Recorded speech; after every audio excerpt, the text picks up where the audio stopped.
Wow, that's beautiful.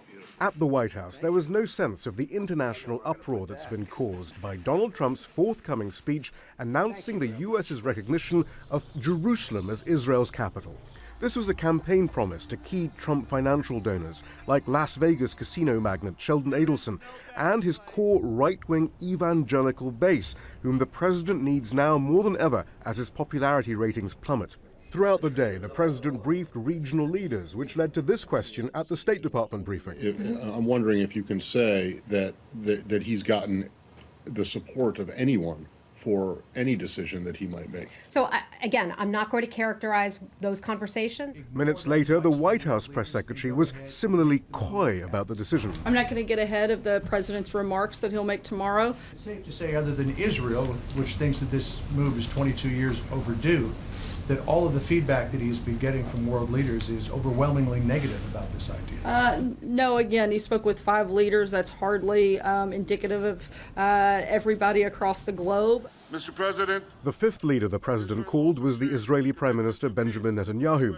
Israeli politicians have welcomed Trump's decision on Jerusalem. The Israeli mayor of the city said that the embassy move could take 2 minutes by switching the sign on the current U.S. consulate in West Jerusalem. Administration officials who didn't want publicly to be named later said that was not going to happen.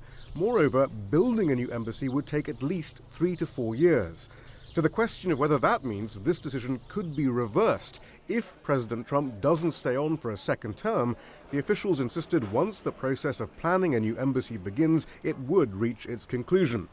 They also said that President Trump was simply affirming what they called, quote, reality, both historical and modern, that connected the state of Israel to the city. They argued issues of sovereignty would not change and said that not moving the embassy, since it was required by Congress in 1995, had not made any difference to the peace process. The Trump administration was still committed to a 2-state solution, they said, if that's what both parties wanted. But with reports over the weekend that the president's Middle East envoy, Jared Kushner, is pushing a Saudi-backed plan that gives Israel formal control of all of Jerusalem, it appears that Trump's announcement on Wednesday will be in keeping with the direction of his administration's emerging Middle East policy. Shihab Ratansi, Al Jazeera, Washington.